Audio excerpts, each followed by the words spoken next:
Welcome to 1000 PS, welcome to the official launch of BMW's R1300 RT.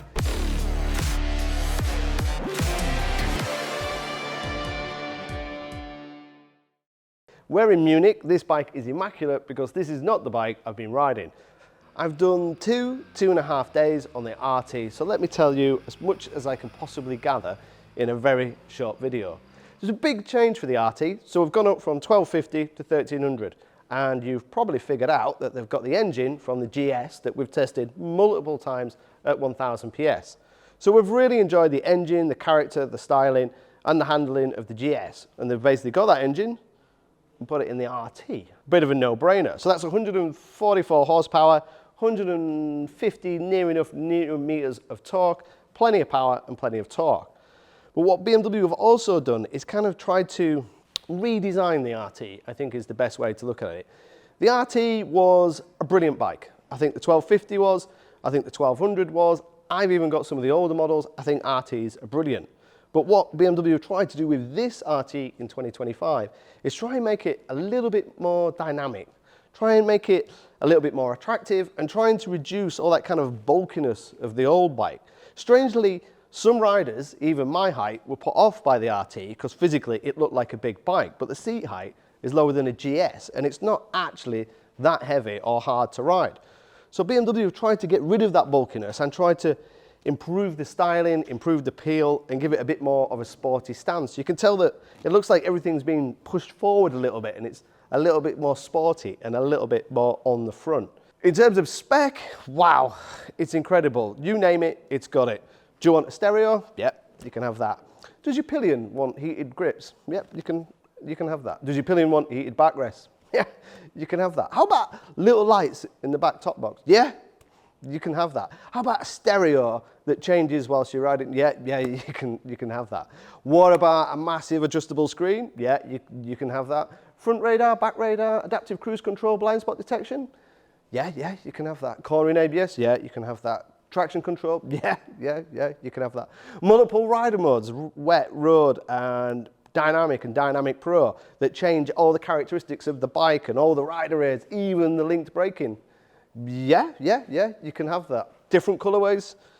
Yeah, you can have that. Multiple USB ports? Yeah, you can have that. It's basically a question of ticking the box and making sure whoever's paying for it doesn't actually see how many boxes you've ticked.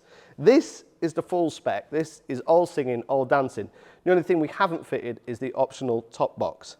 So what that does mean is we've got the optional automatic gearbox. We've not got a conventional up and down with a clutch. So there is no clutch on the left-hand side. There's an argument for auto box and there's an argument against it. We've just done 2.5 hours in tricky conditions, 5th and 6th gear on A roads and motorway, and I had it in auto for 2.5 hours, and I actually quite enjoyed it because it was lazy, it was easy, and I just relaxed, sat back and listened to the tunes. But yesterday, when I was riding it a little bit more dynamic, for me it was changing gear slightly at the wrong time, and it just wasn't silky, perfectly smooth as I would expect from BMW. If you've ever driven in a BMW car with an automatic gearbox with the 2 clutches, it's seamless. It's like, dude, just feels like you're in one continuous gear.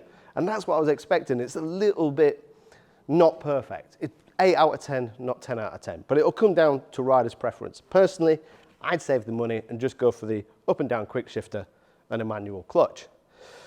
In terms of what you actually get in front of you, it's probably one of the best displays, dashes on the market. It's pretty incredible. The dash is really simple, it's clear, it's easy to use, especially if you're used to the navigation wheel with BMW.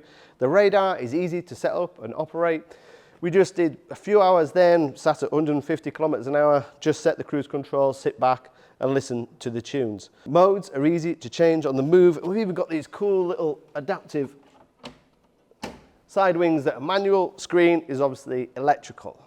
BMW spent a lot of time looking at the aerodynamics, looking at these little winglets that push the wind over your hand. They've looked at how to keep your feet dry by those little winglets and engine protection. And they've also tried to get rid of the buffeting so the wind doesn't hit you on the back when you get to high speed, because the wind turbulence round and pushes you that way, where it doesn't seem to do that anymore. We was at 200, 210 kilometers an hour yesterday on a bit of Autobahn that was speed limit free, I assume it was.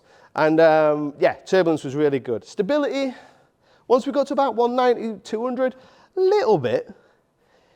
It wasn't absolutely planted. I mean, I still had one hand off, I was still playing with the stereo and still operating buttons. It wasn't like holding on and grinding my teeth, but it was just a little bit, around 200, 205. Other little niggles for me, the link braking. A lot of riders on this test have loved the link braking because when you apply the back, it applies the front. When you do the front, it does the back. When you're in the standard road mode, if you use the back brake, it applies quite a lot of front brake, so that just makes it really lazy. You don't really have to use the front brake, you can just use the back brake. But for me, I think maybe because I'm old school or an ex-racer, but I like to feather the back brake quite a bit. And when I feather the back brake, it applies the front brake, and I don't really like that. So I much preferred the braking in the Dynamic and Dynamic Pro, so that the back brake doesn't operate the front brake as much. It's more conventional. The brakes are really strong, really, really powerful, and you've got cornering ABS. So in Dynamic and Dynamic Pro, you can really take liberties on a bike that is shifting a bit of weight. I mean, the quoted weight is about 280 kilograms, then you add the rider and I feel the panniers. You're asking the brakes to do a lot of work, but they are more than up for the job. And so is that extra boost in power and torque now. I think we've got more than enough power, even if you've got a pillion and fully loaded and you've got a lot of weight. This has got a lot of power. It felt comfortable cruising at high speed yesterday. In terms of other little niggles, for me, there's only one, and it's kind of like an awkward big elephant in the room, and that's price. So in the UK, it is starting to get a little bit expensive. If you go for the standard RT, is £19,000. If you go for the LE, which is a bit more spec, then we're at 21,235. If you want the audio system, for example, that's 1,200 quid. And if you want the full spec version that we've got here, it's just under 25,000. But again, you can go a little bit higher with that, or you can go a bit lower. It all depends what kind of suspension you want and what kind of trinkets and rider aids you want, and do you want a stereo or not, and the auto gearbox, for example. For me, the electronic suspension works really well. It's really kind of, it feels like the old bike in the standard road mode, but when you go to Dynamic and Dynamic Pro, it alters the rear ride height. So it puts a little bit more weight on the front, it changes the rake and the trail, just tightens it up a little bit. It's not massive, but it just means it's just a little bit more agile. Ground clearance is also really good for this type of bike, and I'm being impressed by the tyres in both the wet and the dry. But what we need to do at 1000 PS, we need to test it in the dark, because BMW have made some amazing claims with this new adaptive headlight. We need to test it with a pillion on the back, so I'm going to try and find someone brave enough. And we need to put some really big miles on it and throw it against the competition. And then that's where it gets a little bit weird, because I'm not really sure who the competition for the RT is anymore. Over £20,000 for a sports tourer kind of puts it out of the reach of bikes like Kawasaki's SX SE, you know, and it hasn't got the tech, it won't have a stereo, it doesn't have all the gadgets that this bike has got. So are we comparing it to BMW's own 1600, or maybe even something like a Goldwing? Well, no, because it's got a better power to weight ratio, and if it came to the mountain pass, it would run rings around them. So it'll be interesting to see where the guys in the office want to pitch the bike, see where they want to put it against the competition. But in terms of a first ride, 2.5 days here in Munich, it's a big thumbs up. Do I want to ride this bike all the way back to the UK? Actually, no. What I'll do is when I ride this bike south and kind of go into Italy a bit, and then maybe into Switzerland, and then round a bit, and then maybe through that way, and then come back through Belgium, and then Luxembourg, and then maybe north of France, and then maybe go back to the UK. Because it just inspires you to throw in some big miles. It inspires you to go some extra distance. I don't think there's a sports tourer that's got a sporty, fun edge to it and is as comfortable as the RT. I don't think there's a bike that's as catered for pillions with so much gadgets and heat grips as the RT.